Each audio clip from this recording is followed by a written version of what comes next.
Ang manyak na cannibal na ito ay paulit-ulit niyang nilalantakan ang katawan ng masarap na chicks na para bang wala ng bukas habang si Ana naman ay walang magawa at nag-aapoy ang kanyang mga mata sa sobrang galit niya sa pangit. Sa likuran niya, dahan-daang pumasok ang ina ni Ana. Nanginginig ang kanyang mga kamay habang hawak ang isang malaking bato. Nang aatakihin na niya ang pangit na manyak bigla siya nitong napansin kaya mabilis itong lumingon at bago pa makagalaw ang ina ni Ana, pumutok ang baril dahilan upang mawala na siya sa mundo. Napasigaw ng malakas ang isa pang babae sa matinding takot at sakit. Sa huling lakas ni Ana, kinapa niya ang paligid hanggang sa may mahawakan siyang matulis na bagay. At walang pag-aalinlangan, buong lakas niya itong sinaksak sa hita ng pangit. Umalingaw-ngaw ang sigaw ng manyak sa galit. Sa sobrang puot, itinutok niya ang baril kay Ana at pinaputok iyon. Bumagsak si Ana, duguan, unti-unting nawawala ng malay. Sa isang sulok, si Lila, na nasaksihan ang lahat, ay napasigaw sa sobrang takot at kawalan ng pag-asa. Wala siyang magawa kundi panoorin kung paano gumuho ang lahat sa harap niya. Ngunit ang lahat ng ito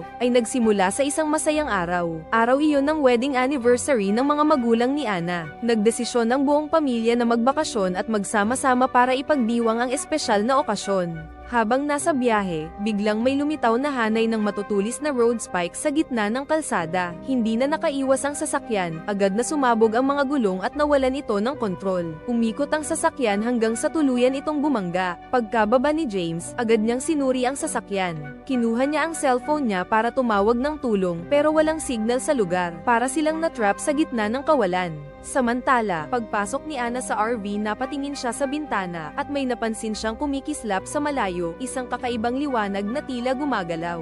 Napako ang tingin niya roon, hanggang sa bigla siyang magulat nang sumulpot sa tabi niya ang nakababatang kapatid niyang si Tom. Paglingon niyang muli sa bintana, nawala na ang misteryosong liwanag. Dahil walang signal, nagdesisyon si James na maglakad pabalik sa gas station na nadaanan nila para humingi ng tulong. Sa kabilang banda, si Lila ay hindi sinasadyang napakawalan ng alagang aso ng pamilya nang isara niya ang pinto. Napansin iyon ni Tom at agad niya itong hinabol, pero sandali lang, tuluyan na niyang nawala ang aso. Habang naghahanap, nakarinig siya ng matinis at napakasakit na iyak ng hayop mula sa malayo. Sinundan niya ang tunog, palalim ng palalim, hanggang sa makita niya ang bangkay ng aso, wasak at duguan. Nanlaki ang mata ni Tom sa takot, agad siyang tumakbo pabalik pero sa sobrang panik, nadulas siya at nahulog sa loob ng isang madilim na kuweba. Tumama ang ulo niya at nawalan siya ng malay.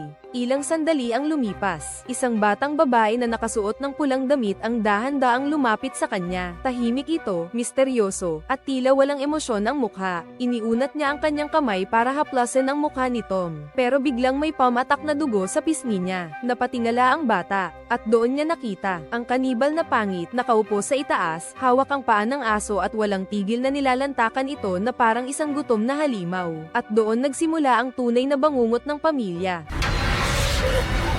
Like and comment naman dyan para sa mga iba pang video katulad nito.